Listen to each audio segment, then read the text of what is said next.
Hello all dear friends, you are most welcome on this incredible science platform for learning with unstable Ranchu. In today's video we are going to discuss about the integumentary system. जैसे कि आपको पता है हमारी body में total 11 type के system होते हैं। Digestive system, respiratory system, cardiovascular system, excretory system, immune system, neural system, nervous system, muscular system, skeletal system, total 11 हो चुके हैं। तो इंटेगुमेंट्री सिस्टम भी उसमें से एक है। तो इंटेगुमेंट्री सिस्टम का जो मीनिंग होता है वो होता है इंटेग्यूमेंट्री। इंटेग्यूमेंट्री वर्ड जो होता है वो स्टैंड्स फॉर होता है कवरिंग, बॉडी की कवरिंग। जैसे कि हम बात करते हैं बॉडी की कवरिंग, तो बॉडी की कवरिंग कौन कौन कर रहा है? स्किन हमारी बॉडी की कवरिंग कर रही है, नेल्स आते हैं, इसके अंदर हेयर्स आते हैं, इसके अंदर एक्सोक्राइन ग्लैंड्स। एक्सोक्राइन ग्लैंड्स का मतलब जो होता है, जो हमारी बॉडी के आउटसाइड ग्लैंड प्रेजेंट होती है उसे एक्सोक्राइन ग्लैंड बोलते हैं, और जो बॉडी की इनसाइड होती है उसे ऑब्वियसली क्या बोलेंगे? Endocrine glands. तो ठीक है, तो इंटेग्यूमेंट्री वर्ड्स जो होता है उसका मीनिंग पहले लिख लेते हैं हम यहाँ पर। Body covering. अब इसके अंदर कौन कौन से ऑर्गन आने वाले उनको भी यहाँ पर लिख देते हैं। जैसे कि इसके अंदर आने वाला है skin, hair, nails and our exocrine glands.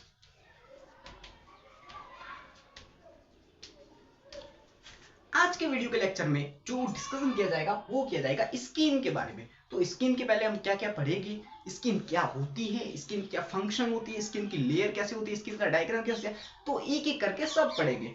ठीक है, पहले इसे रब कर लेते हैं हम।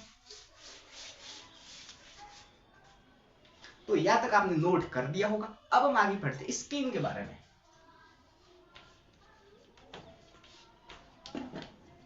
अगर मैं आपको ऐसे सिंपली ऐसे क्वेश्चन पूछूं कि which is the largest gland of the body, तब आपका आंसर क्या आएगा? लीवर। अगर ऐसे मैं आपको दूसरा प्रश्न पूछूं कि which is the largest organ of the body, then तो उसका आंसर क्या होगा? स्किन। स्किन जो होती है वो हमारी बॉडी का सबसे लार्जेस्ट ऑर्गन होती है।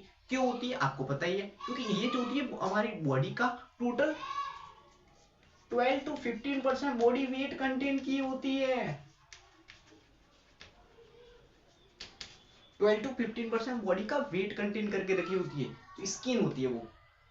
और अब बात करते हैं स्किन। जो स्किन की थिकनेस होती है, थिकनेस मीन्स मोटाई, तो स्किन की मोटाई जो होती है उसके साइज के अकॉर्डिंग वेरी करती है। तो यहाँ पर लिख लेते हैं इसकी थिकनेस वेरी करती है। It thickness very, very means different, different side पे डिपेंड होती है। अगर मैं बात करूं सोल ऑफ द फीट और पाम ऑफ द फीट, हाथ की हथेली और पैर की जो होती है ना, तो वहां पर कितनी होती है? तो इसकी जो होती है वो होती है 0.5 से लगाकर 4.0 mm। mm means millimetre. तो 0.5 से 4.0 मिलीमीटर तक होती है। 0.5 कहाँ होती है? तो ये होती है हमारी स्किन जो होती है आई की आईलीड में होती है। तो यहाँ पर लिख देते हैं स्किन ऑफ आईलीड। अगर मैं ये वाली बताऊं तो ये कहा होती है? Sole of the feet and palm of the hand. Sole of the feet and palm of the hand. ठीक है, यहां तक अब आप नोट कर लीजिए। अब मैं इसे रफ कर देता हूं।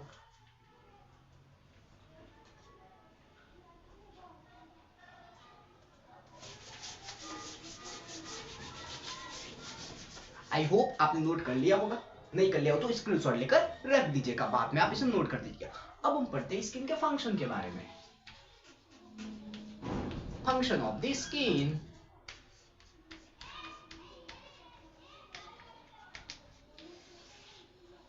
एक एक करके फंक्शन के बारे में पढ़ेंगे। तो स्किन के टोटल ऐसे तो बहुत से फंक्शन होते हैं, यहाँ पर जो इंपॉर्टेंट फंक्शन है वही पढ़े जाएंगे हमें। तो सबसे पहला स्किन का फंक्शन आता है, वो आता है protection. How the skin help in the protection, skin कैसे प्रोटेक्शन में हेल्प करती है। उसके बाद हमारा दूसरा फंक्शन आता है एब्जॉर्प्शन। स्किन क्या क्या एब्जॉर्ब करती है, इसके अंदर सब पढ़ेंगे हम। थर्ड हमारा जो फंक्शन आता है वो आता है सिक्रेशन। स्किन क्या क्या सिक्रेट करती है। उसके बाद में हमारा आता है सेंसेशन, सेंसेबल फीलिंग। स्किन क्या क्या फील कर सकती है। उसके बाद में आता है हमारा सिंथेसिस ऑफ विटामिन डी।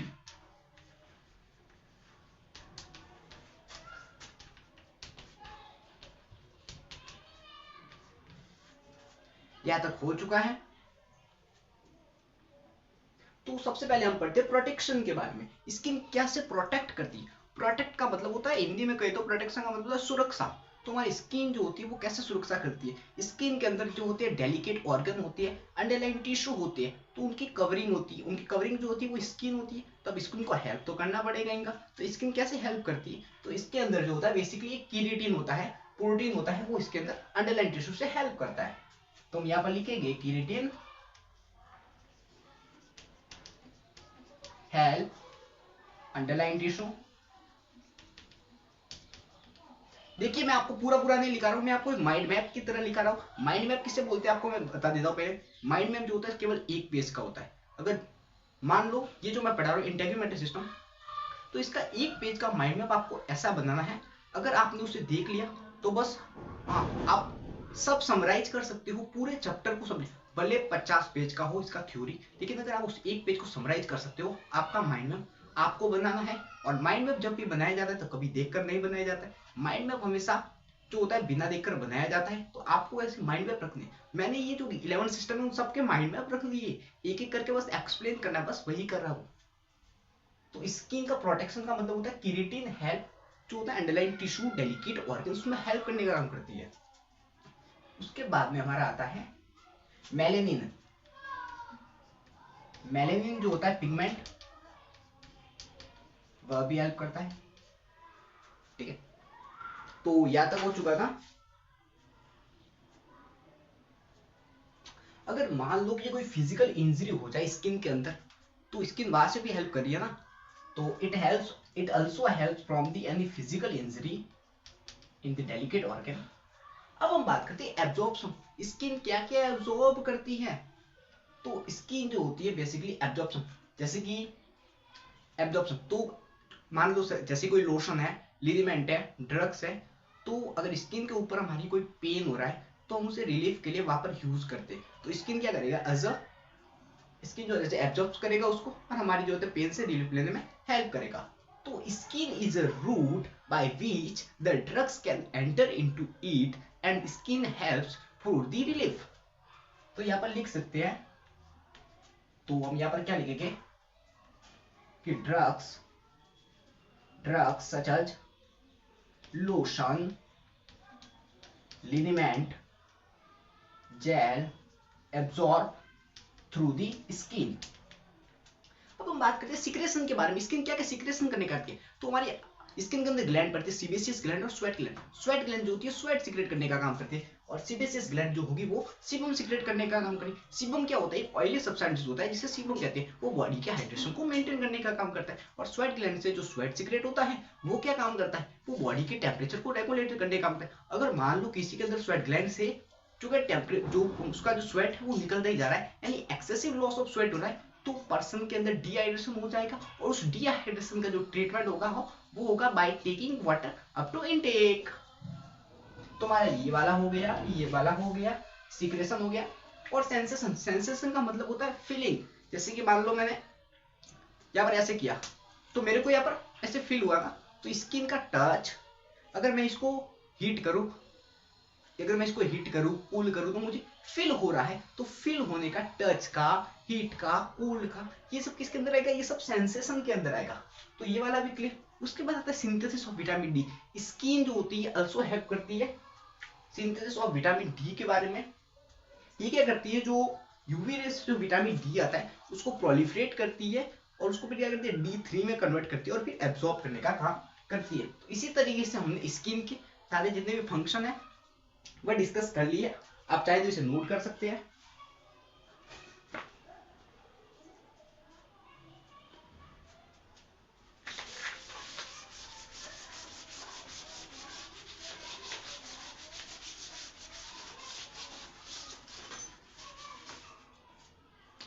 अब मैं आपको स्किन का डायग्राम एक्सप्लेन कर देता हूं।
स्किन का डायग्राम मैंने बना लिया। अब मैं स्किन के डायग्राम को एक्सप्लेन करता हूँ। जैसे कि आपको ये ऊपर दिख रहा है हेयर शाफ्ट, जो ईयर फॉलिकल्स होते हैं ना, वो ऊपर से या से डाउनवर्ड जो है ग्रोथ करते हुए आते हैं, और ऊपर वाला जो पोर्शन होता है अपर साइड उसे बोलते हैं ईयर शाफ्ट, नीचे को बोलते हैं ईयर फॉलिकल, और जो रिमेनिंग पोर्शन होता है उसे बोलते हैं ईयर रूट।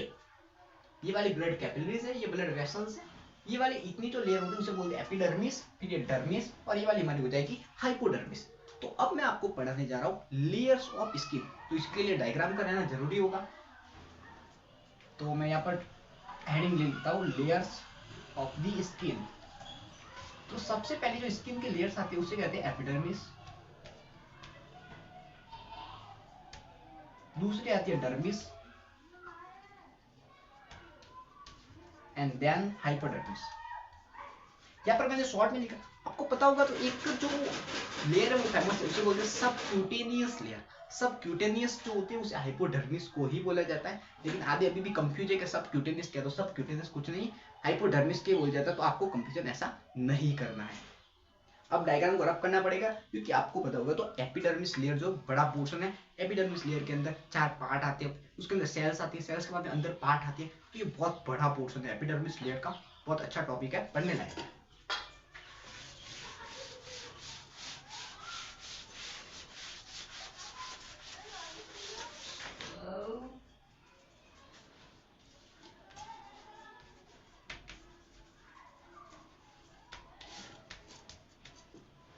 देखिए जो स्किन की लेयर एपिडर्मिस लेयर का मतलब होता है जो आउटर मोस्ट लेयर है, यानी जो स्किन की सबसे आउटर मोस्ट लेयर होगी उसे बोलते हैं एपिडर्मिस, देन डर्मिस, और देन हाइपोडर्मिस। तो स्किन के सबसे पहले तो इसके बारे में पढ़ेंगे, लिखेंगे तो क्या लिखेंगे कि सबसे आउटर मोस्ट लेयर होती है स्किन की। और मैं आपको बता देता हूँ, जो एपिडर्मिस लेयर होती है स्किन की आउटर मोस्ट लेयर होती है, ये स्ट्रेटिफाइड एपिथेलियल टिश्यू की बनी होती है। और ये वाली जो होती है हर जगह प्रेजेंट होती है बॉडी में, सोल ऑफ द फीट और पाम ऑफ द हेड में ज्यादा प्रेजेंट होती है। तो इसके अंदर 4 तरह की सेल होती है। तो 4 टाइप्स ऑफ सेल इसके अंदर प्रेजेंट होती है।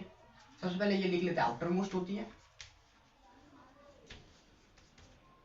स्ट्रेटिफाइड एपिथेलियल की बनी हुई होती है।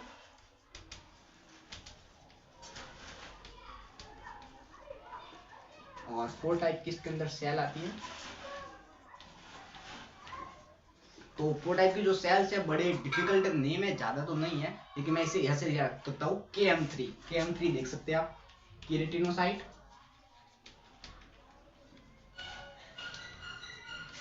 Melanocyte, macrophages, keratinocyte, melanocyte, macrophages, then marker cells. मैं ऐसे याद रखता हूँ, KM3, keratinocyte, marker cells, macrophages and macrophage है मेलानोसाइट। तो केराटिनोसाइट क्या होगी, जो केराटिन का सीक्रेट करेगी, और मेलानोसाइट जो मेलानिन पिगमेंट को कंटेन किए हुए होगी, और जो मैक्रोफेजेस होगी वो इंजेस्ट टू डेब्रिल मटेरियल होगी। सब समझाता हूँ एक एक करके। और ये वाली जो होगी sense of touch and sense होगी टच, ये वाली सेंस ऑफ टच, ठीक है। तो केराटिनोसाइट जो होती है वो क्या करती है, केराटिन पिगमेंट को केराटोप्रोटीन को सीक्रेट करती है। मेलानोसाइट मेलानिन पिगमेंट को सीक्रेट करने का काम करती है। जो मैक्रोफेजेस होते हैं इंजेस्ट ऑफ डेब्रिल मटेरियल, इंजेस्ट मतलब इनटेक। तो इंजेस्ट को मतलब कैसे, जैसे कि आपने ये भी पढ़ा, वो जो बैक्टीरिया होता है जब फैगोसाइटोसिस पढ़ते हैं तो सॉलिड पार्टिकल का कैसे इंगल्फिंग किया जाता है ना, तो उसी तरीके से यहाँ पर इंजेस्ट है। तो इंजेस्ट मतलब इंजेस्ट कर देना उसका, किसका, डेब्रिस मीन्स डेड, जो डेड सेल होती है उसका इंजेस्ट कर दिया जाता है। वो किसके थ्रू किया जाता है, मैक्रोफेजेस के थ्रू।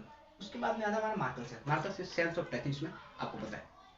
अब मैं बात करूँ तो इसका सबसे इंपॉर्टेंट पोर्शन जो इसके अंदर आता है वो होता है types of the epidermis cells. तो एपिडर्मिस सेल्स की जो टाइप्स होती है वो सेल्स तो आपने पढ़ ली, लेकिन इसको अगेन क्लासिफाइड किया जाता है 5 पार्ट में। तो उसके अगेन 5 और नाम आते हैं। तो भी तो मैं कह रहा था ये वाला जो पोर्शन है थोड़ा लार्ज पोर्शन, तो इसे रब कर लेते हैं, आप इसे नोट कर दीजिएगा।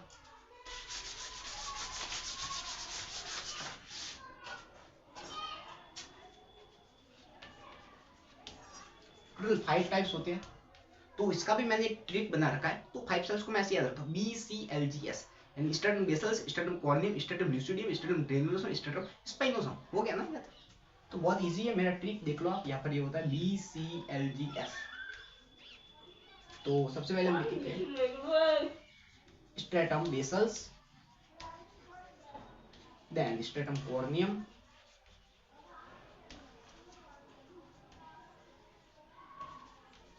Stratum lucidum,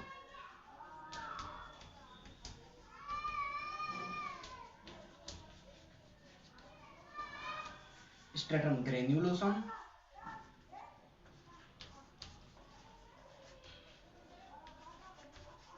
and then stratum spinosum. तो इसके बेसिकली 5 पार्ट हो गए। अब इसके अंदर भी पढ़ना होता है, तो बेसल्स, कॉर्नियम, ल्यूसिडियम, ग्रेन्युलोसम, स्पाइनोसम। इसके अंदर बेसिकली ऐसा कुछ है नहीं। जो सबसे इंपॉर्टेंट काम होता है वो होता है कॉर्नियम का, और जो स्ट्रेटम कॉर्नियम होता है ना, और ये ग्रेन्युलोसम, इन दोनों का इंपॉर्टेंट काम ये है कि जो ये क्या करते हैं, जैसे कि प्लाज्मा मेम्ब्रेन कैसे एक्ट एज अ बैरियर करती है, इनसाइड एंड आउटसाइड मूवमेंट को अलाउ करती है ना सब्सटेंसेस का, उसी तरह से भी act as a limited barrier करती है, और ये दोनों अलाउ करती है। क्रिएटिव प्रोटीन जो होता है वो भी इन दोनों के अंदर ही होता है। तो ये वाली इंपॉर्टेंट रहेगी, और ये वाली ये इसको सपोर्ट देने का काम करेगी, ये इसको सपोर्ट देने का, ये इसको सपोर्ट देने का, देन ये इसको सपोर्ट देने का काम करेगी। अब हम पढ़ते हैं, आप इसे नोट कीजिए। अब हम पढ़ते हैं हम आगे डर्मिस लेयर के बारे में। Now come to the second layer of the skin, that is dermis layer। मैंने आपको नहीं बताया क्योंकि जो हमने पढ़ी एपिडर्मिस लेयर, एपिडर्मिस लेयर के अंदर ब्लड वेसल्स एब्सेंट होती है। एपिडर्मिस लेयर के अंदर ब्लड वेसल्स एब्सेंट होती है, और डर्मिस लेयर के अंदर बड़ी बड़ी होती है ब्लड वेसल्स। ये नहीं ब्लड वेसल्स, ब्लड वेसल्स का आपको काम पता ही है, ऑक्सीजन और nutrients, oxygen and nutrients supply करेगी। कहाँ सप्लाई करेगी? आगे तो सप्लाई करेगी, इतने सारे हैं, इन सबको क्या करेगी? सप्लाई करने का काम करेगी। उसके बाद ब्लड वेसल्स के बाद आता है हमारा स्वेट ग्लैंड। स्वेट ग्लैंड के बारे में आपको पता चुका है। स्वेट ग्लैंड जो होती है स्वेट सीक्रेट करने का काम करती है, और स्वेट जो होती है हमारी बॉडी के टेम्परेचर को मेंटेन काम करने की। अगर कोई पर्सन है उसके अंदर ज्यादा एक्सेसिव स्वेट लॉस हो गया तो उसे डिहाइड्रेशन हो जाएगा, और बाय वाटर को हम इनटेक करवा कर उसे डिहाइड्रेशन से बचा सकते हैं। ये वाला हो गया हमारा। उसके बाद में सीबेसिस ग्लैंड। सीबेसिस ग्लैंड के अंदर क्या होता है? सीबम को सीक्रेट करने का काम करती है। सीबम जो होता है वो सोल ऑफ द फीट और पाम ऑफ द फीट के एरिया में नहीं पाया जाता, फेशियल एरिया में ज्यादा पाया जाता है। एक ऑयली सब्सटेंसेस होता है, डिहाइड्रेशन को मेंटेन करता है, बैक्टीरियोसाइडल होता है, फंगीसाइडल होता है। तो इस तरीके से ये हो गया। उसके बाद में आता है हेयर फॉलिकल और हेयर रूट। मैंने आपको पहले बताया था, ये ऊपर वाला पोर्शन हेयर शाफ्ट, नीचे वाला portion hair follicle, remaining portion hair root, ये हो गया। उसके बाद हम पढ़ते हैं hypodermis layer. Hypodermis layer subcutaneous layer. इसका मेन जो होती है, मेरे साथ इसका मेन फंक्शन ही है।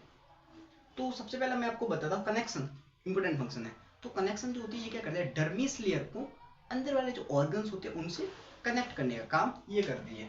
तो इसका कनेक्शन हो गया। इंसुलेशन, ये इंसुलेटिंग की तरह एक्ट करती है, बॉडी के टेम्परेचर को मेंटेन करने का काम करती है। उसके बाद आता है हमारा प्रोटेक्शन। तो ये प्रोटेक्शन में भी ऑल्सो हेल्प करती है। उसके बाद में आता है स्टोरिंग एनर्जी। स्टोरिंग एनर्जी कैसे करती है? जो फैट होती है, जो एडिपोज टिश्यू की जो सेल्स होती है उसे एडिपोसाइट सेल करती है। ये फैट सेल्स होती है जिसके अंदर जो होता है एनर्जी स्टोर करने का काम ये हमारी सबक्यूटेनियस लेयर करती है। इसी के साथ हमारा इंटेग्यूमेंट्री सिस्टम कंप्लीट होता है। आपको नेक्स्ट कौन सा सिस्टम पढ़ना है? अगर वीडियो अच्छा लगे तो आप मेरे को सब्सक्राइब कर दीजिएगा, और लेकिन जो आपको नेक्स्ट जो भी टॉपिक पढ़ना हो आप कमेंट कर दीजिएगा, मैं वीडियो बना दूंगा। Okay, done.